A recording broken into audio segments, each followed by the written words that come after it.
Hello প্রিয় ছাত্রছাত্রী, সকলকে অনলাইন ক্লাসে স্বাগত জানিয়ে আমরা আমার গণিত চতুর্থ শ্রেণীর অঙ্কের ক্লাস শুরু করছি।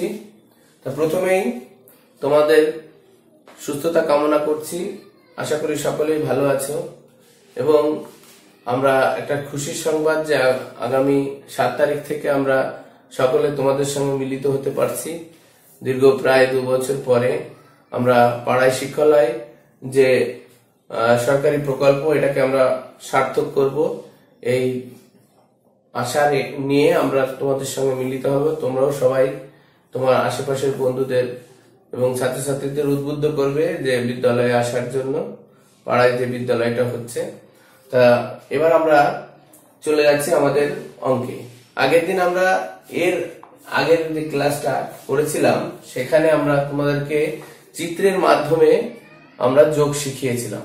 আজকে আমরা কিন্তু গাণিতিক পদ্ধতিতে যোগটা শিখব খুব সহজেই। আমরা যেহেতু আগের দিন শিখেছিলাম, অনেকটাই শিখে গেছি।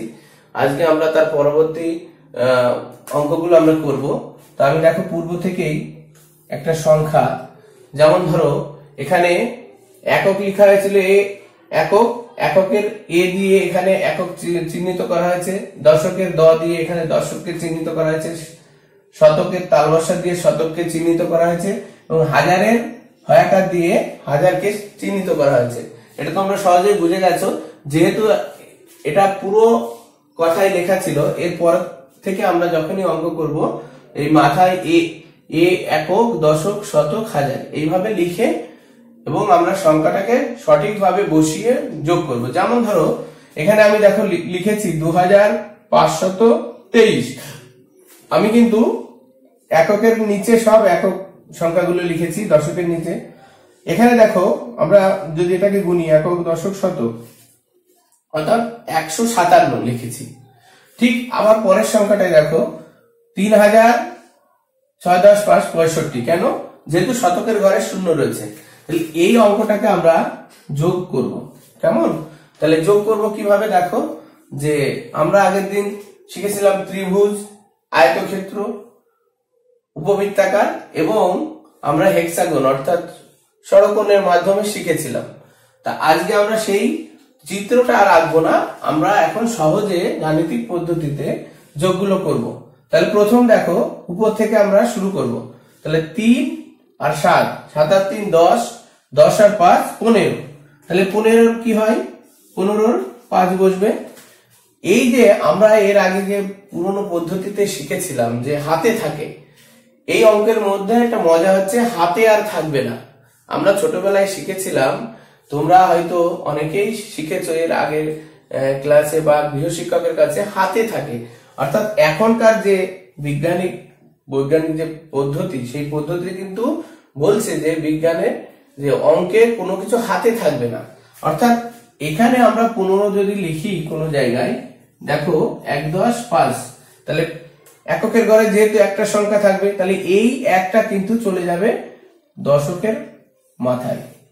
তাহলে সহজেই একটা আমরা কি করলাম, স্থান পরিবর্তন করলাম। যে এককের জায়গা থেকে, যেহেতু আমরা একটু আগে শিখেছিলাম যে 10 যোগ 5 তাহলে 15, তাহলে এটা দশকের ঘরের জিনিস, সেই জন্য দশকের মাথায় উঠে গেল। এবার দেখো হাতে থাকার আর ব্যাপার থাকলো না। তাহলে আমরা শুরু আবার সেই বলেছিলাম উঁচু থেকে করব। তাহলে উপর থেকে করলাম 1, 2 আর 1 3, 3, 5 আর 3 8, 8 আর 6 14, 14 আবার দেখো এখানে 4 হলো।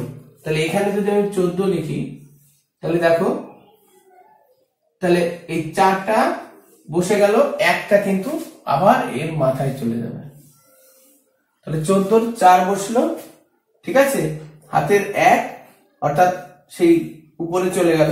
তাহলে আবার শুরু করব 1, 5 আর 1 6, 6 আর 1 7, আর এখানে শূন্য আছে, তাহলে 7 করতে 7 বসে গেল। তাহলে এখানে কিন্তু আর কিছু থাকছে না, যেহেতু 2 সংখ্যা হচ্ছে না, এখানে 1 সংখ্যাই হচ্ছে। এইবার দেখো এখানে 2 আর 3, তাহলে কত হলো? 5। তাহলে আমরা সহজে এবার পড়বো একক, দশক, শতক, হাজার। তাহলে হাজারের ঘরে যেহেতু 5, 5745। তাহলে এই সংখ্যাটা আমরা আর এখান থেকে আমি আরেকটা কনসেপ্ট তোমাদেরকে দিয়ে দিচ্ছি, যে যদি কখনো কোনো সংখ্যা আমরা জোড় বিজোড় নির্ধারণ করতে চাই, তাহলে সেক্ষেত্রে কিন্তু আমরা কোনো সংখ্যার দিকেই তাকাবো না, শুধু এককের সংখ্যার দিকে তাকাবো।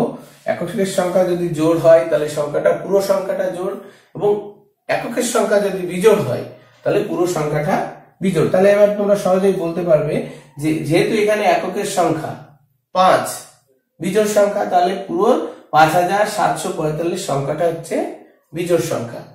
তাহলে এখান থেকে আমরা কিন্তু একটা যোগ শিখলাম, এবং সেই সংখ্যাটা কিভাবে আমরা কত কি নাম, এই সংখ্যাটার কি নাম আমরা সেটা শিখলাম। যদি তোমাকে কেউ প্রশ্ন করে যে এই যে এখানে যে সংখ্যাগুলো রয়েছে সেই সংখ্যাগুলোর কি নাম, যেমন তোমাদের প্রত্যেকের একটা নাম রয়েছে, তাহলে এখানে যে সংখ্যাটা আছে তারও কিন্তু একটা নাম রয়েছে, তাহলে আমরা কি নামে ডাকবো? একে 5745 নামে ডাকবো। ঠিক আছে, এবার তোমরা নিশ্চয় বুঝতে পেরেছো। এবার এই 5745 সংখ্যাটা কেমন সংখ্যা, এটা কি জোড় সংখ্যা না বিজোড় সংখ্যা? তাহলে এটা আমরা কিভাবে শিখলাম, যে এই এককের ঘরে, অর্থাৎ কখনোই কিন্তু এখানেও কিন্তু একটা 5 রয়েছে, কিন্তু আমি এটা কিন্তু কখনোই নির্ধারণ করব না, সবসময় আমার এককের ঘরের সংখ্যাটাকে আমি জোড় বিজোড়ের ক্ষেত্রে চিহ্নিত করব। তাহলে এই যে 5 সংখ্যাটা দেখতে পাচ্ছি, এটা হচ্ছে একটা বিজোড় সংখ্যা, তাহলে আমি সহজেই কিন্তু পুরো সংখ্যাটা কিন্তু আমার এই যে 5745 সংখ্যাটা আমার বিজোড় হয়ে গেল। তাহলে একটা নতুন তোমরা শিখলে। এবার আমি আসছি পরবর্তীতে, যে এখানে দেখো 1000 পর্যন্ত রয়েছে, কিন্তু আমি এখানে ইচ্ছা করে একটা ঘর বাড়িয়ে দিয়েছি, যে একক, দশক, শতক, হাজার, অযুত। কিন্তু আমরা এখন যে অঙ্কগুলো তৈরি করব সেখান থেকে আমরা 1000 পর্যন্তই লিখব, কিন্তু মজার বিষয় হচ্ছে দেখবে একটা সংখ্যা আমার অযুত পর্যন্ত চলে যাবে। তো এবার আমরা সেটা শুরু করছি। তাহলে প্রথমে আমি একটা যে কোনো একটা সংখ্যা লিখলাম, যে ধরো 7203 লিখলাম, 7203। এবার কেউ বলতে পারে যে 987, তাহলে এটা হলো কিন্তু 987। এবার আমি একটা অন্য আরেকটা সংখ্যা লিখছি, যে 5095। আমি একটা সংখ্যা লিখলাম, আর একটা সংখ্যা আমি লিখছি ধরো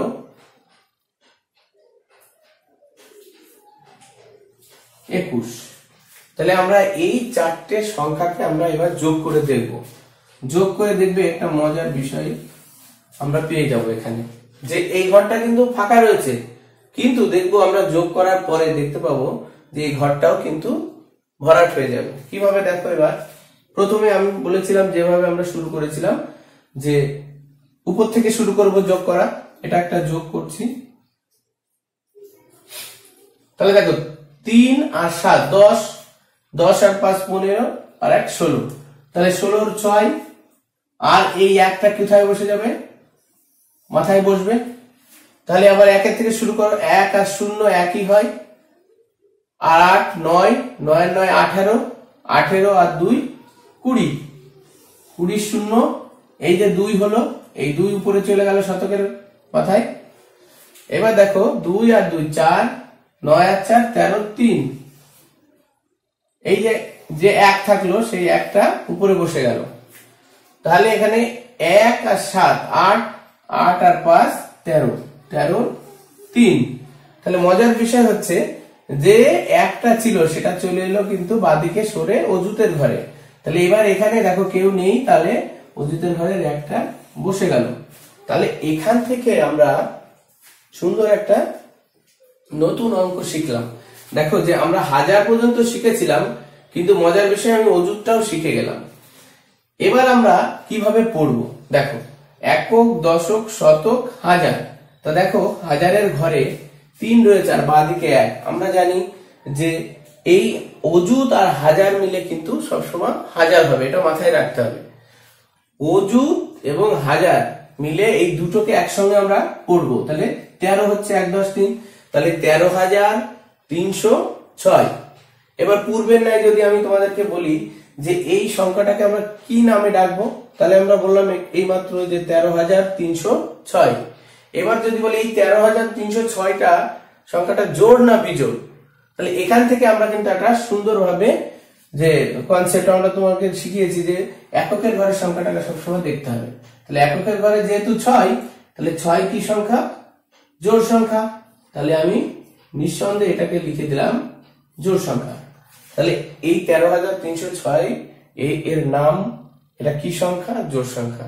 তাহলে এইভাবে কিন্তু আমরা সহজেই আমাদের যোগগুলো করতে পারি এবং আমরা বন্ধুদের সঙ্গে আলোচনা করতে পারি এবং কিভাবে জোড় বিজোড় করা যায় সেটাও আমরা শিখলাম।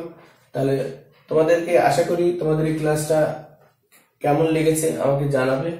আর এর পরবর্তীতে আমরা আরো নিত্য নতুন ক্লাস নিয়ে তোমাদের সঙ্গে হাজির হব। সবার সুস্থতা কামনা করে এই পর্যন্ত শেষ করছি।